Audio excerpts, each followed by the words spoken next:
샬롬! 성경대학 5번째 시간, 아니죠, 6번째 시간입니다. 여러분 놀라셨죠? 벌써 6번째 시간이 되었는데 6번째 강의에 나오신 모든 분들 진심으로 환영하고 축복합니다. 8시라는 시간이 조금 피곤할 수 있는 저녁 시간이지만 늘 시간 내어서 강의에 참석해 주셔서 정말 감사드립니다. 여러분 의미 있는 시간이 되실 수 있도록 정말 저도 열심히 준비하고 있으니까요. 기쁜 마음으로 이 자리에 나와 주시면 감사드리겠습니다. 지난 시간에는 중세교회 예배에 대해서 공부했습니다. 각 시대마다 두드러진 예배의 특징을 하나씩 기억해 두시면 앞으로 우리가 예배를 바라보는 태도와 예배를 생각하는 마음이 폭넓게 성장하리라 생각합니다. 오늘은 종교개혁 시대의 예배는 어떤 특징을 가지고 있었는지 살펴보려고 합니다. 그 전에 지난 시간 복습을 잠깐 해보려고 하는데요. 중세시대 예배에 신학적인 문제들이 있었다고 했습니다. 이게 지난 강의의 핵심 내용이었는데 혹시 기억하고 계신가요? 이것을 아셔야 오늘 강의를 좀 이해하실 수 있습니다. 중세시대에는 특히 중세교회에 먼저 구원의 확실성을 분명히 전달하지 않았다는 문제가 있다고 말씀드렸습니다. 그래서 계속해서 제사와 치성을 통해 구원에 가까워진다고 말씀을 드렸죠. 그리고 희생제사가 다시 등장했습니다. 희생제사를 드릴 때 사제가 인간과 하나님 사이의 중보자 역할을 했습니다. 그래서 성스럽고 거룩하게 살기 위해서 계속해서 제사를 드리고 성찬을 하고 세례를 또 베풀고 이런 것을 통해 깨끗해진다고 생각했습니다. 급기야 수도원 또 등장을 했죠. 수도원 안에 들어가서 죽을 때까지 사는 봉쇄 수도원. 철저하게 세상과 그리스도인은 분리되어 있었습니다. 이것이 중세 교회의 예배의 가장 큰 문제였다고 말씀을 드렸습니다. 종교개혁 시대는 방금까지 말씀드린 중세 시대의 문제점들을 반발을 했어요. 아이고 너무 잘못된 거 아닌가? 여기에서 출발하는 것이 바로 종교개혁 시대입니다. 예수 그리스도의 희생을 통해서 인간은 단번에 하나님과 완전히 화목하게 되었습니다. 초대교회부터 잘 이어져 오던 것이 중세교회 때 다 없어져 버린 거예요. 그리고 루터, 치빙글리, 칼뱅 이런 종교개혁자들은 이 중세교회 교회의 문제를 인식하고 있었습니다. 심각한 신학적 오류를 발견했고 그 종교개혁자들이 보기에 중세시대 사람들은 무언가 자신이 해야 구원을 받는다고 생각함으로써 하나님을 불명예스럽게 만들어버렸습니다. 심지어 신비한 예식들, 또 중보자로서의 사람, 죽은 성인들을 통해서 구원을 얻으려고 하는 약간 우상숭배에 가까운 모습. 이거 제가 표현한 게 아니라 종교개혁자들이 표현한 것입니다. 우상숭배적인 모습을 가지고 예배한다. 이렇게 생각을 했습니다. 하나님의 은혜 가운데 어떤 다른 것이 끼어드는 것은 그 자체가 우상이라고 본 것이죠. 인간은 그의 행위를 통해서 구원에 이르게 한다는 것은 면죄부 판매에서 절정을 이루게 됩니다. 그래서 면죄부를 죄인들의 세례보다 더 깨끗하게 면죄부를 만들어서 팔았고 세례보다 면죄부 사는 게 훨씬 좋았어요. 그것을 구매한 사람들은 그리스도의 십자가만큼이나 큰 효력을 받은 사람이 되어버렸습니다. 연옥에서 천국으로 갈 수 있었으니까요. 돈을 주면 말이 안 됐죠. 그래서 더불어서 죽은 성인들을 통해서 중보기도까지 드려서 계속해서 하나님과 사람 사이에 무언가 다른 사람을 끼워 놓았습니다. 루터가 95개조 반박문을 1517년 10월 31일 붙이게 되죠. 이것은 그냥 아무 의미 없이 1517년 10월 31일에 붙인 것이 아닙니다. 여러분 이 날짜에 대해서 우리 담임 목사님께서도 설교 시간에 말씀해 주셨는데요. 10월 31일 그냥 아무 날에 붙인 것이 아니라 정확하게 이날 비텐베르크 성당의 반박문을 루터가 붙인 이유가 있었습니다. 10월 31일은 성인의 날로 지켜지고 있었는데요. 성년의 날이 아닙니다. 세인트 데이. 세인트는 이제 성인이죠. 추기경이나 교황같이 훌륭한 사람, 교부 같은 사람들을 말하는 건데 이 성인의 날, 이날에 카톨릭에 있는 전통을 비판하면서 시작한 겁니다. 이날에 카톨릭 전통에 따르면 이렇게 생각해요. 사람들과 함께 하늘에 있는 천상의 예배를 하나님께 드린다. 이거 우리도 배웠죠. 초대교회 예배의 특징에서 천상의 예배의 모습을 가지고 있었다. 제가 말씀을 드렸습니다. 요한계시록에 나와 있죠. 그런데 성인들은 일반 사람들보다 훌륭하기 때문에 하늘이 열리는 그 10월 31일, 10월 31일에 성인들을 통해서 하나님과 소통할 수 있다고 생각했어요. 그러니까 성인의 날에 특별히 그 성인의 이름으로 기도하면 더 강력하게 하나님께 기도가 전달된다. 이런 이야기를 했던 것이죠. 우리를 중보하시는 분은 예수 그리스도 한 분뿐인데 어떻게 훌륭한 인간이 중보자가 되는가? 이것이 세속화된 거예요. 그래서 주 루터는 절대 이것에 동의할 수 없다. 어떻게 사람을 통해 구원에 이르는가 하면서 기념하기 위해, 그날을 기억하고 비판하기 위해 10월 31일 성인의 날에 반박문을 딱 붙이게 된 것입니다. 특히 예배에 대해서 루터는 성인의 날을 반대하면서 미사를 빼앗겼다고 이야기를 합니다. 예배 자체가 무언가에 의해서 습격당해서 완전히 망가져 버렸다고 주장을 합니다. 중세의 회중들은 미사를 통해서, 우리로 치면 예배죠, 미사를 통해서 무언가 얻기를 원했기 때문입니다. 종교개혁자의 시선에서 볼 때 은혜를 통해서 구원받는 기독교의 의미를 계속해서 퇴색시키는 우상숭배의 행위로 밖에 보여지지 않았던 것이죠. 그러면서 종교개혁자들이 너무나 다른 의견을 가지고 있었지만 오늘 다룰 모든 종교개혁자들이 공통적으로 주장하는 것이 있었으니 바로 이것입니다. 인간의 공로로는 구원을 받을 수 없으며 오직 예수 그리스도만으로 구원을 받을 수 있다. 이것이 모든 종교개혁자들이 동의하는 부분입니다. 이런 관점을 배경으로 가지고 오늘은 다양한 종교개혁자들을 중심으로 예배를 한번 살펴보려고 합니다. 우리에게 유명한 사람이 한 2명 있고요. 생소한 사람이 한 3명 정도 있는데 한번 오늘 재미있는 종교개혁 시대의 예배 이야기 속으로 들어가 보도록 하겠습니다. 첫 번째는 얀 후스라는 사람입니다. 체코 여행을 가보신 분이라면 아마 무조건 가보셨을 텐데 종교개혁자, 체코의 종교개혁가이면서 루터보다 100년이나 앞선 사람이었습니다. 1415년에 돌아가시게 되는데 종교개혁이 1517년이었죠. 100년이나 앞선 사람인데 성찬에서 잔을 주어야 한다고 이야기했다가 화형당해서 순교하게 됩니다. 이게 무슨 말인가? 조금 이따가 설명을 드리도록 하겠습니다. 어떻게 보면 얀 후스는 개신교의 종교개혁의 선구자라고 해도 과언이 아닙니다. 루터의 종교개혁의 내용을 이미 다 가지고 있었거든요. 그러니까 얀 후스는 종교개혁에 매우 적극적으로 참여했습니다.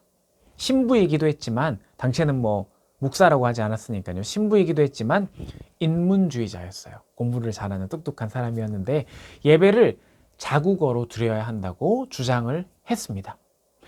루터도 독일어 성경을 번역하고 자국어 예배를 드릴 것을 이야기했는데 훨씬 전에 야누스라는 사람이 예배를 자국어로 드려야 한다, 체코어로 성경을 번역하고 자국어로 예배를 드리고 있었던 사람이었습니다. 철자법도 바꿔줬어요. 예배를 드리기 위해서였습니다. 그리고 두 번째는 만인 평등 사상입니다. 사제와 평신도를 사이에 두고 구별을 했었는데 우리 가톨릭 전통이었잖아요. 그것은 절대 안 된다, 이런 주장을 했고요. 세 번째는 이종 배찬입니다. 말이 조금 어렵죠? 우리말로 하면 이종 성찬입니다. 조금은 긴 이야기지만 굉장히 간단하게 제가 한번 설명을 드려보도록 하겠습니다. 이종 배찬이라는 것은 원래 성찬을 할 때 떡과 포도주 2개를 해야 되잖아요. 이 2개를 해야 된다고 주장한 사람이에요. 지금 2개 하고 있는데? 그렇지 않습니까? 당시에는 안 그랬던 모양입니다. 가톨릭 전통에서는요, 성찬을 할 때 빵과 포도주가 이제 성찬을 선포하는 그 순간 진짜 예수님의 살과 피로 바뀐다고 여겼습니다. 지난 시간에 말씀드렸죠? 근데 여기서 문제가 생겨요. 어떤 문제이냐 하면 예수님의 살과 피를 다 먹어야 하잖아요. 진짜 예수님의 살과 피인데 이거 버릴 수가 없잖아요. 만약에 포도주를 흘리면 어떻게 되겠습니까? 실제로 성찬 중에 특히 포도주를 떨어뜨리는 일이 비일비재했다고 합니다. 잔이 깨져요. 근데 어쩔 수 없이 사제들이 엎드려서 바닥을 막 핥아가지고 다 먹었습니다. 수건으로 닦으면 되지 않습니까? 수건으로 하면 스며들잖아요. 그럼 예수님의 피가 수건에 스며드는 거니까 안 되죠. 그렇기 때문에 이 가톨릭 교회는 늘 성찬할 때마다 굉장히 힘들었습니다. 결국에 성찬할 때 이제 빵만 주고 포도주를 안 줘요. 흘릴까봐 안 주게 됩니다. 근데 예수님께서 가르쳐 주신 성찬은 분명히 예수님의 고난의 의미를 되새기기 위해서 이것은 내 피라 하셨거든요. 그러니까 당연히 성찬에는 포도주가 있어야 됩니다. 그런데 이 가톨릭 교회는 편의성 때문에 하나를 없애버린 거죠. 야누스는 이게 말도 안 된다고 생각했습니다. 예수님이 말씀하신 진리를 왜곡하는 것이다. 강력하게 주장했습니다. 그 결과로 이단으로 정죄돼서 화형당해서 죽게 됩니다. 체코에 가보시면요, 이렇게 광장에 얀 후스 동상이 있습니다. 여행 가시면 꼭 보시면 좋겠어요. 저는 한번 가서 제가 찍은 사진인데, 그리고 베들레헴 교회라고 있는데 여기에서 얀 후스가 담임 목사로 심우했던 교회입니다. 그리고 얀 후스의 동상에 이렇게 멋진 문구가 하나 기록되어 있습니다. 진실을 사랑하고 진실을 말하고 진실을 지키라. 얀 후스가 말한 진실이 무엇일까요, 여러분? 오늘 성경대학 공부하신 분이라면 대답하실 수 있겠죠? 네, 성찬의 문제였습니다. 진리가 아닌 것을 묵인하지 않았던 종교개혁자 얀 후스, 루터보다 100년이나 앞선 얀 후스가 있었기 때문에 훗날 루터가 용기 내서 반박문을 쓸 수 있었지 않겠습니까? 이런 잊혀진 종교개혁자도 있었다는 것 꼭 기억하시면 참 좋을 것 같습니다. 그리고 얀 후스가 말한 네 번째 예배 관련된 또 변화나 강조했던 부분은 회중 찬송입니다. 함께 부르는 감정이 섞인 뜨거운 찬양을 되게 중요하게 생각했습니다. 굉장히 중요하게 생각했는데 뜨거운 찬양을 부르는 사람이 있었다는 겁니다. 찬양과 경배 운동에서 가장 오래된 선조가 얀 후스라고 할 수 있다고 합니다. 예배에 있어서 찬양을 강조한 사람. 또 다섯 번째는 베들레헴 예배당입니다. 아까 말씀드렸죠. 얀 후스는 예배당 확장에 있어서 사회로 뻗어나갈 수 있도록 우물을 포함해서 이렇게 지었다고 합니다. 실제 베들레헴 성당에 제가 가봤는데 그 안에 우물이 있습니다. 엄청 깊어요. 정말 어떻게 그런 생각을 했을까? 또 이것을 보면서 물은 다 연결되니까 우리가 이 물처럼 뻗어나가자. 모든 사람들이 그렇게 생각했다는 거죠. 그리고 실전적으로도 당시에 물을 구하기 힘든 사람들이 와서 물을 길러갈 수 있는 그런 여러 가지 좋은 일들을 했습니다. 다른 종교 개혁자로는 우리가 너무 잘 알고 있는 루터에 대해서 한번 살펴보도록 하겠습니다. 먼저 루터는 예배 방향성을 변경했습니다. 성경으로 돌아가야 된다라고 했습니다. Back to the Bible. 근데 성경에도 말하지 않는 것, 본래적 뜻에 맞추어서 가야 된다고 보았습니다. 그러니까 성경에서 말하는 것도 있지만 말하지 않는 것도 있지 않습니까? 그런데 성경에서 구체적으로 말하지 않는다고 해서 모두 뺄 것이 아니라 성경을 잘 해석해서 예배에 필요한 것들을 하나하나 새롭게 만들어 가야 된다. 그렇게 말을 했습니다. 가톨릭 전통에 따르면 은혜를 하나님께 올려드려야 된다고 이렇게 생각을 했는데 아니야. 은혜는 하나님으로부터 내려오는 것이고 우리는 예배를 통해 은혜를 받고 누리는 것이다. 하나님께는 영광을 올려드리는 것이다. 이런 주장을 했습니다.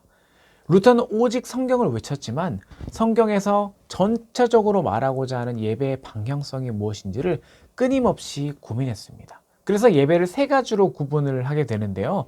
첫 번째, 라틴어 예배를 여전히 최고의 예배라고 주장했습니다. 가장 좋은 언어를 라틴어라고 이제 보았던 것 같습니다. 라틴어가 가진 수사, 저는 라틴어를 못하지만 또 그런 라틴어에만의 고유의 색깔이 너무나 아름답기 때문에 다른 것으로 표현할 수 없다. 이렇게 주장을 했다고 합니다. 또 그런데 라틴어만 강조한 것도 아니라 자신은 라틴어를 잘하지만 못하는 사람이 많잖아요. 그 사람들을 위해서 자국어 예배를 강조하기도 했습니다. 아까 야누스도 자국어 예배를 강조했죠. 한국말로 드리는 예배 또는 체코어로 드리는 예배, 루터는 독일어로 드리는 예배, 이런 것을 중요하게 여겼습니다. 또 세 번째, 가장 중요한 예배를 말을 했는데 공동체 예배라고 이야기를 했습니다. 소규모 예배, 가정에서 드리는 예배가 정말 좋은 예배라고 생각했습니다. 그리고 가정에서 드리는 예배야말로 최고의 예배다. 루터가 생각보다 회중 예배를 중요하게 생각할 줄 알았는데 가정 예배를 중요하게 생각했다고 합니다. 여러분, 우리 가정 예배 드리고 있잖아요. 우리 김호성 전도사님이 잘 준비해주고 계신데 가정 예배에 참여해서 은혜 많이 받으시는 모든 성도님들 되셨으면 참 좋겠습니다. 또 다음으로 살펴볼 학자는 찌빙글리입니다. 찌빙글리라고 이야기하는데 많이 들어보지는 못하셨을 것 같습니다. 앞서 제가 말씀드린 적이 있는데 사효론, 인효론 이거 기억하시나요? 이거 잊어버리시면 안 되는 되게 중요한 거예요. 성찬의 역사, 성찬은 예배 안에 하나의 이제 순서지 않습니까? 옛날에 드리던 예배에는 성찬과 세례 그리고 설교가 가장 중요했기 때문에 계속해서 제가 말씀을 드리는 것입니다. 사효로는 세례 그 자체로 효과가 있다. 일사자를 써서 인효로는 인간에 의해서 효과가 발생한다. 뭐 아볼로가 주면 아볼로에 의해서 효과가 생긴다. 뭐 그런 주장이라고 말씀을 드렸잖아요. 찌빙글리는 세례에 관심이 많았던 것 같습니다. 그러니까 사효론에 저항해요. 아니다. 세례의 그 예식 자체에 효과가 있는 것이 아니다. 뭐야 그러면 인효론인가? 그럼 인간이 주는 것이 효과가 있나? 그 둘 다 아니래요. 새로운 주장을 했습니다. 바로 세례는 그냥 예식의 형태일 뿐이고 예식이 진행되었다고 해서 그것이 절대적인 것은 아니라고 합니다. 그러면서 물세례를 강조했거든요. 물세례를 통해서 은혜를 하나님께서 베푸시고 그것을 통해 구원을 얻게 되는 것도 맞지만 그 물 뿌리는 행동 자체로 구원을 보장받는 것은 아니다. 그러니까 그 세례를 받는 사람의 신앙 고백이 중요하지 않습니까? 그런데 물 뿌리는 그 자체로 구원을 받는 사효론이 아니라는 주장을 했던 것이죠. 굉장히 개혁적인 입장이었습니다. 당시에는 그 행위로 구원을 받는다고 생각을 했거든요. 빵을 뜯는 행위, 또 물에 들어가는 그 행동. 그런데 그 가톨릭의 전통을 완전히 깬 것입니다. 오늘날과 비슷하지 않겠습니까? 우리의 신앙 고백 없이 세례를 받는다면 그것이 과연 참된 세례라고 할 수 있겠습니까? 아마도 그렇게 말할 수 없을 것입니다. 그리고 또 하나 중요한 것은 찌빙글리는 예배개혁의 원칙을 세웠는데 루터와는 다릅니다. 성경에서 명령한 것이 아니면 모두 다 빼라고 주장하거든요. 찌빙글리의 책 성찬 사용의 서언, 어려운 제목인데요. 여기서 이렇게 말을 합니다. 그리스도의 성찬이 참으로 오랫동안 하나님의 말씀으로부터 벗어나 남용되어 왔다. 그러므로 확인되지 않은 말씀으로 모두 제거하는 것이 필요합니다. 그러므로 확인되지 않은 것, 말씀으로부터 확인되지 않은 것은 모두 제거하는 것이 필요합니다. 루터는 말씀에 정확하게 없더라도 전체적으로 성경에 말하고자 하는 것이 있다면 예배 순서에 넣어야 된다. 이렇게 이야기했는데 찌빙글리는 굉장히 순수한 사람이었던 것 같아요. 텍스트로 나와 있지 않는 거 예배 순서에서 다 빼! 성경만 무조건 다 따라야 돼. 텍스트 그대로. 그러니까 성경에 사실 예배 예전에 대해서 별로 안 나와 있거든요. 그래서 남는 게 별로 없게 되었습니다. 대부분 다 빠져버리고 간소화되게 되었습니다.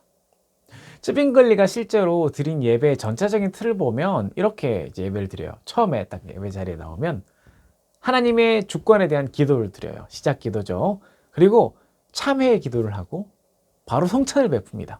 그 사이에 설교도 있고요. 그리고 끝나요. 예배 좀 굉장히 빨리 끝나지 않습니까? 예배를 빨리 끝내고 집에 가고 싶은 분들은 찌빙글리한테 가면 될 것 같습니다. 여러분 근데 그렇지만 복병, 성찬 자체가 중요하기 때문에 여러분 성찬과 세례가 엄청 디테일한 순서로 나눠져 있습니다. 그러니까 시간은 똑같아요. 성찬을 길게 한다는 것. 이 종교 개혁자들이 공통적으로 성찬과 세례를 정말 중요하게 생각했어요. 여러분 그 의미를 좀 알고 싶으시죠? 도대체 성찬의 진짜 의미가 뭔가? 세례의 진짜 의미가 무엇인가? 여기에 대해서는 제일 끝에 10강에서 이야기를 할 거거든요. 그때까지 조금 기다려 주시면 감사드리겠습니다. 우리는 다음 학자를 한번 살펴볼 예정입니다. 다음으로 우리에게 너무나 유명한 칼뱅에 대해서 이야기해 볼 생각입니다. 깔뱅이라고 부르기도 하고 칼빈이라고 하기도 하는데 깔뱅이라고 한번 불러보도록 하겠습니다. 이게 1500년대 초기에 얀 후스나 루터, 찌빙글리가 활동을 했고 이분들보다 조금 뒤에 나온 사람이 깔뱅이에요. 우리한테는 가장 유명한 사람이 루터 깔뱅인데 좀 늦게 시작을 했습니다. 자, 늦게 한 사람의 장점이 있죠. 어떤 게 있을까요? 앞 사람 거 좀 컨닝할 수 있잖아요. 그러니까 앞에서 종교개혁자들이 만들어 놓은 많은 예전과 예식들을 참고해서 가다듬고 조금 더 실용 가능하게 잘 정리를 한 사람입니다. 그러니까 깔뱅이 있기 전에 앞에 많은 개혁가들이 있었다 했는데 파렐이라는 사람, 너무 중요한 파렐 깔뱅의 동역자였고요. 또 마르틴 부처라는 종교 개혁자가 있었는데 처음 들어보시죠? 아마 못 들어보셨을 겁니다. 이 부처님 할 때 부처인데 그 부처님이 아니고 마르틴 부처예요. 종교 개혁자입니다. 마르틴 부처가 없었다면 아마도 깔뱅이 탄생하기 어려웠을 것이다 라고 보는 학자도 있습니다. 그러니까 너무나 훌륭하지만 우리에게 잊혀진 종교개혁자들이 있다는 거죠. 아무것도 없는 무에서 나온 것이 아니라 누군가의 이름 없는 희생과 헌신 위에서 그 위에 종교개혁이라는 아름다운 또 예배의 탄생이 일어나게 된 것입니다. 이제 강의를 들으면서 계속 궁금증이 드셨을 것입니다. 전도사님, 그러면 뭐 이제 종교 개혁 시대 예배 뭐 그런 신학적 특징 알겠는데 우리 주일에 예배 드리잖아요. 순서가 정말 많아요. 막 교동문도 있고 여러 가지 막 선포도 있고 회개도 있고, 그런데 성경에 눈을 씻고 찾아봐도 그렇게 많은 순서들이 없지 않습니까? 루터도 말했고 쯔빙글리도 말했고 그 순서가 없는데 그러면 어떻게 성경을 뭘 참고해서 어떻게 예배 순서를 만들게 된 겁니까? 궁금하시지 않습니까? 이 예배 순서를 만들고 정리한 사람이 있어요. 첫 번째로 가장 최초로 한 사람이 디볼트 슈바르츠라는 독일의 종교개혁자입니다. 슈바르츠, 이거 기억하시면 참 좋습니다. 1524년에 슈바르츠가 작성한 예전서, 이게 가장 최초로 개신교 예배의 기초를 마련한 예전서입니다. 가톨릭 미사에서 희생제사로 여겨질 수 있는 부분을 다 빼고요, 죄를 고백하는 시간을 포함을 시켰습니다. 원래 죄 고백을 못합니다, 가톨릭 제사에서. 왜 그럴까요? 일반 성도들은 죄를 하나님께 고백할 자격이 없습니다. 사제를 통해서 해야죠. 고해성사에서 죄를 고백하는 겁니다. 그런데 예배에서 죄를 고백할 수 있다? 여러분, 우리 동일교회도 회개 시간, 참회 기도 시간 있죠. 이거 정말 중요한 개신교 예배의 순서입니다. 그냥 눈 감고 앞에서 목사님이 말씀하시는 그 참회 기도를 듣고 있는 시간이 아니라, 여러분, 우리가 죄 고백을 할 수 있다는 거, 이 어마어마한 것을 누릴 수 있는 시간, 꼭 참회 기도 시간에 한번 그 의미를 떠올리시면서 한번 참석해 보시면 좋을 것 같습니다. 아무튼 이 예식서를 참고해서, 슈바르츠 예식서를 참고해서 깔뱅이 정리한 최초의 예배 순서가 드디어 등장하게 됩니다. 깔뱅이 깔뱅이 굉장히 이제 공부할 게 많기 때문에 제네바에 있을 때 만든 예배 순서가 있습니다. 그때 순서가 좀 기초가 되는데 그거를 기준으로 제가 한번 말씀드려 보겠습니다. 첫 번째는 예배의 부름입니다. 시편 124편을 읽었어요. 124편 8절 말씀을 읽었는데 이 말씀입니다. 우리의 도움은 천지를 지으신 여호와의 이름에 있도다. 와, 이 말씀을 늘 읽고 시작했다고 합니다. 두 번째는 죄의 고백과 사죄의 선언입니다. 우리 예배에 있다고 말씀드렸죠. 세 번째는 십계명을 낭독합니다. 그리고 말씀의 조명을 위한 기도를 하고요. 이것은 성령의 조명하심을 구하는 기도입니다. 그리고 말씀을 선포합니다. 설교. 여섯 번째는 성물을 가지고 앞으로 나옵니다. 일곱 번째는 성찬 전에 경계와 훈계를 하고요. 그 다음에는 성찬을 진행하고 또 성찬 기도를 합니다. 그리고 헌금 기도를 하고 마지막으로는 축도를 하는데, 이제 바울이 했던 그 축도가 아니라 아론의 축도. 순서가 좀 간략하게 구성이 되어 있었는데 이것이 정리되고 발전해 오면서 지금의 다채로운 예배로 변화되게 되었습니다. 이제 마지막으로 영국의 종교개혁자 낙스에 대해서 살펴보도록 하겠습니다. 낙스라는 이름은 들어보셨는데 이 사람이 종교개혁자인지는 모르시는 분들이 되게 많은데요. 우리가 낙스를 살펴봐야 되는 이유는 우리 장로교 전통이 낙스로부터 왔기 때문입니다. 영국에서 예배를 개혁하던 사람이었는데 에딘버러 자일스라는 교회에서 종교개혁을 시작하면서 장로교주의라는 그 장로교의 예배를 만들기 시작합니다. 깔뱅 예전을 거의 따라서 만들었지만 조금 더 장로교, 지금 우리가 있는 장로교를 조금 더 만들었다라는 점에서 주목해서 보아야 합니다. 모국어를 크게 외치면서 예배 순서를 참여해야 된다고 말을 했다고 합니다. 그러니까 자기의 언어로, 한국어로 만약 크게 외치면서 참여해야 한다. 그리고 시편을 예배 중에 꼭 낭독했고요. 성찬을 적어도 한 달에 한 번 해야 된다고 했습니다. 또 놀라운 것은 이거 충격적인데요. 설교 말씀을 듣지 않은 사람은 성찬을 받지 못한대요. 그러니까 만약에 지각했어요. 그럼 그날 성찬을 못하는 겁니다. 왜냐하면 말씀과 성례는 함께 가야 한다고 여겼기 때문입니다. 낙스는 이러한 예전의 특색을 주장했고 낙스 예전이라고 불리는 이 예전이 미국으로 넘어가요. 영국에서 미국, 청교도 넘어갔죠. 그래서 미국으로 넘어갔고 미국에 있는 사람들이 선교사님들이 한국에 전도하러 왔죠. 선교 오셔서 시작된 것이 우리 한국 교회입니다. 그래서 우리 장로교 예전은 이 낙스 전통에서 왔다라고 간단하게 좀 생각을 하시면 좋을 것 같습니다. 자, 오늘 강의는 여기까지 학자들을 조금 살펴보려고 합니다. 학자들이 아니라 종교개혁자들이죠. 많은 종교개혁자들을 살펴보았는데 여러분 어떤 것이 가장 기억에 남으시나요? 주로 예배 순서의 흐름에 대해서 많이 제가 이야기를 했는데 그 안에 신학적 방점들을 찍으면서 한번 살펴보았습니다. 적어도 우리가 사용하고 예배를 드리고 있는 순서들이 어떻게 해서 만들어졌구나 하는 생각들을 한번 정리해 보시면 좋을 것 같습니다. 다 만약에 잊어버리시더라도 종교개혁 시대에 이 중세교회에서 정말로 분노해서 시작된 이 예배에서 가장 중요한 특징 하나는 잊어버리시면 안 될 텐데요. 뭘까요?